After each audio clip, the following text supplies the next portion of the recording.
Good morning everyone. Welcome back to our online class again.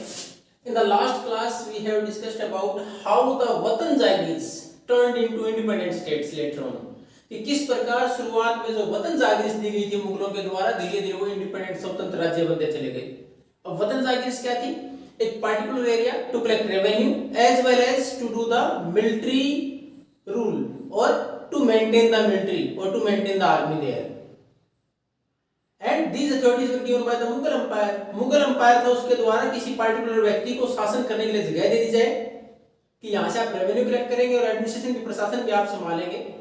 And it is hereditary, it was hereditary. वो hereditary होती थी कि आप वहां शासन करें और आपके बाद आपकी नेक्स्ट जनरेशन उस पर शासन कर सकती है. वतन जागीर क्या थी? हेरिडिटरी थी. तो पहले वतन जागीर वो पार्टिकुलर एरिया जो किसी भी शासक को शासन करने के लिए स्वतंत्र तौर पर दिया जाता था कि आप ऐसे रेवेन्यू कलेक्ट करेंगे, प्रशासन चलाएंगे. ये हेरिडिटरी थी, यानी आपसे आगे आने वाले जनरेशन इस पर शासन कर सकती है. बाकी जागीर क्या होती? ट्रांसफरेबल होती थी, लेकिन वतन जागीर ट्रांसफरेबल नहीं थी, वो हेरिडिटरी होती थी. अब वो वतन जागीर से ज्यादातर राजपूत शासक हमने पढ़ा था. एग्जांपल जोधपुर का राजा अजीत सिंह, फिर हमने पढ़ा अम्बेर का सवाई राजा जय सिंह, जिन्होंने धीरे धीरे अपने इंडिपेंडेंट स्टेट्स बना लिए थे. अब हमारे सामने फिर है नया कि हमारे यहाँ फिर नए शाही तो थे वो कि जो मुगलों के कभी न कभी सहयोगी रहे, चाहे तो वो गवर्नर बनाए गए थे मुगलों के द्वारा. जैसे अवध का एग्जांपल देखा हमने, बंगाल का देखा, हैदराबाद का देखा. उसके बाद वतन जागीर देखी जो कि मुगलों के द्वारा एक इंडिपेंडेंट एक अथॉरिटी दी गई थी, उन्होंने फिर शासन करना शुरू कर दिया. लेकिन कुछ ग्रुप ऐसे थे जिन्होंने की कंटिन्यूअस रेजिस्टेंस के द्वारा अपना शासन स्थापित किया. लगातार विरोध करने के बाद, लगातार उनके खिलाफ लड़ते हुए मुगलों के अपना शासन स्थापित किया. तो इसमें है सेजिंग इंडिपेंडेंस. सेजिंग होता है सेज किसी के चीज पर कब्जा करना, यानी किसके ऊपर आजादी प्राप्त करना, फोर्सिबली, यानी दूसरे को फोर्स करके आजादी प्राप्त करना, युद्ध लड़के आजादी प्राप्त करना, संघर्ष करके आजादी प्राप्त करना. तो किस प्रकार मुगलों से आजादी प्राप्त की, नए स्टेट्स बनाए. इन्हीं में सबसे महत्वपूर्ण ग्रुप के बारे में हम पढ़ेंगे. सबसे पहले हमारे को हम पढ़ेंगे सिख, उसके बाद मराठा और उसके बाद जाट. तो सबसे पहले सिख आज भी हम देखते हैं ज्यादातर कौन से इलाके से बिलोंग करते हैं? पंजाब. जो प्रेजेंट डे पंजाब है उसके अंदर 18वीं सेंचुरी में एक पॉलिटिकल फॉर्मेशन बनी, एक नया समूह बना जिसने शासन संभाला, वो था ग्रुप सिख. अब इन्होंने किस प्रकार शासन की स्थापना की थी? इनमें सबसे महत्वपूर्ण जो भूमिका निभाई शासन की, तो वो निभाई गुरु गोविंद सिंह ने.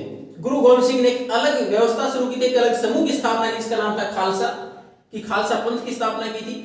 इन्होंने खालसा पंथ की स्थापना कब की थी? 1699 में. 1699 में उन्होंने खालसा पंथ की स्थापना की थी. एक ग्रुप ऑर्गेनाइज किया था, संगठन बनाया था अपना सिखों का, और उसके तहत इन्होंने लगातार किसके खिलाफ? मुगलों के खिलाफ, लगातार मुगलों के खिलाफ और राजपूत जो शासक थे उनके खिलाफ आंदोलन चलाए, उनके खिलाफ संघर्ष किया, उनके खिलाफ युद्ध लड़े और लगातार अपनी लड़ाई जारी रखी. इनकी मृत्यु के उपरांत जब इनकी डेथ हो गई, इनकी डेथ कब हुई? 1708 में जब गुरु गोविंद सिंह की डेथ हुई, तो उसके बाद ये जो खालसा ग्रुप था इसने अपना संघर्ष जारी रखा, अपने युद्ध जारी रखे. उनका नया लीडर कौन बन गया? बंदा बहादुर. यानी गुरु गोविंद सिंह के बाद नया लीडर कौन बना? बंदा बहादुर. उन्होंने अपनी लड़ाई जारी रखी और कब तक जारी रखी? 1715 तक. क्यों 1715 तक? 1715 में बंदा बहादुर को भी गिरफ्तार कर लिया गया मुगल अंपायर के द्वारा और एम्परर के द्वारा. उसके बाद उनको 1716 में अगले ही साल इनको फांसी पर लटका दिया, इनको मार दिया गया. तो तब तक इन्होंने अपना संघर्ष जारी रखा. इसी दौरान इन्होंने एक पार्टिकुलर एरिया अगर बात करें तो कहां से कहां तक? सतलज, दो नदियां हैं, सतलज से लेकर यमुना, इन दो नदियों के बीच के एरिया के ऊपर अपना खुद का प्रशासन स्थापित कर दिया बंदा बहादुर ने, और अपने खुद के सिक्के जारी कर दिए. प्रशासनिक तौर पर वहां शासन करना और अपनी खुद की करेंसी जारी कर दी गई. किसके नाम पर? गुरु नानक देव जी के नाम पर और गुरु गोविंद सिंह जी के नाम पर. अलग से करेंसी जारी कर दी, प्रशासनिक तौर पर वहां अपना नियंत्रण कर लिया था. इस इलाके में जो सतलज और यमुना रिवर के बीच का इलाका था इसके अंदर. अब धीरे धीरे फिर जैसे उनकी डेथ हुई तो उसके बाद फिर वापिस एक बार के लिए परेशानी आई जो सिख प्रांत था उसमें, लेकिन धीरे धीरे फिर वापस संगठन बनने शुरू हो गए, फिर यूनाइट होने शुरू हो गए, फिर उन्होंने अपने ग्रुप बनाने शुरू कर दिए. किसने? सिखों ने.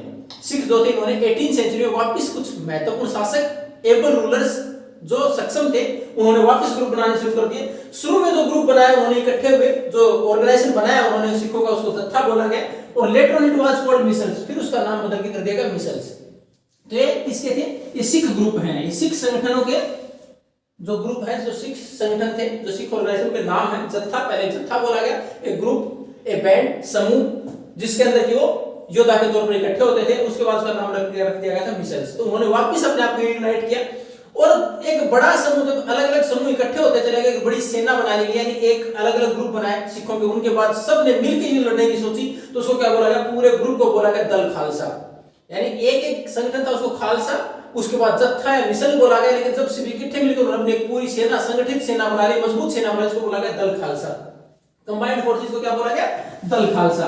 तो इसके द्वारा इनका शासन आसान हो सकता था कि सिख इकट्ठे होकर फिर उन्होंने वापस लड़ना शुरू किया मुगलों के खिलाफ।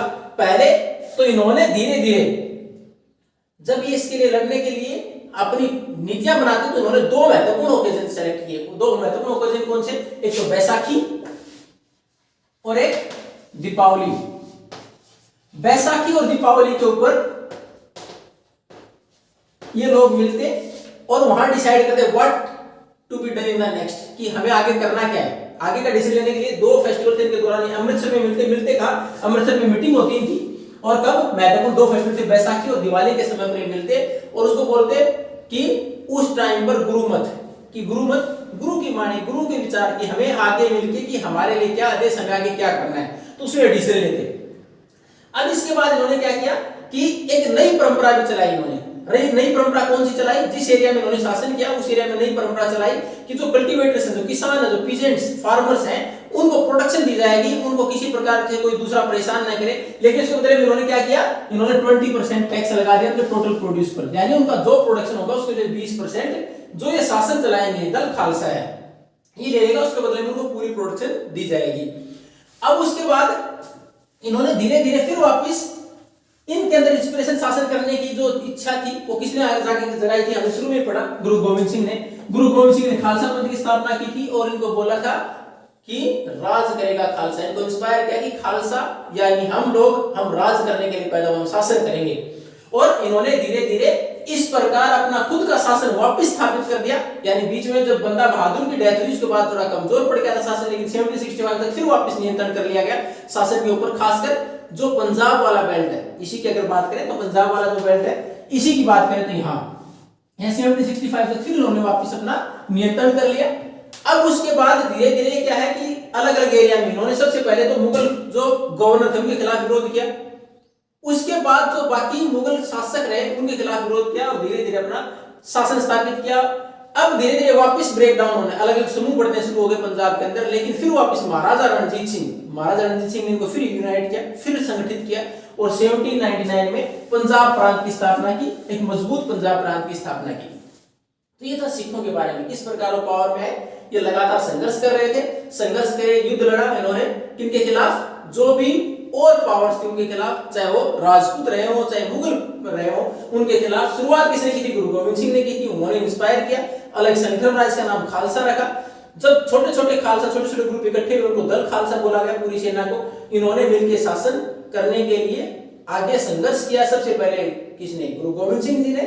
उसके बाद इनकी डेथ के बाद 1708 में इनका देहांत हो गया, तो उसके बाद बंदा बहादुर ने।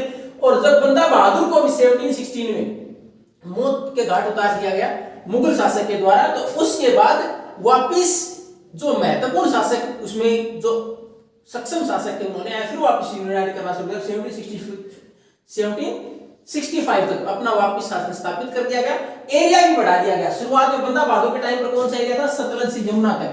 अब इसको कहां से, इंडस से यमुना, इंडस रिवर से यमुना तक इन्होंने अपना शासन स्थापित कर दिया और वापस सिक्के अपने नाम से जारी कर दिए। जैसे पहले सिक्के जारी किए गए थे बंदा बहादुर के टाइम पर, करेंसी नहीं जारी कर दी गई थी, किसके नाम पर, गुरु गोविंद सिंह और गुरु नानक देव जी के नाम पर वापस वो सिक्के जारी कर दिए गए, शासन वापस स्थापित कर दिया गया। और महाराजा रणजीत सिंह ने एक मजबूत पंजाब राज्य की वापस स्थापना की, सबको इकट्ठा करके, यूनाइट करके सारे ग्रुप को।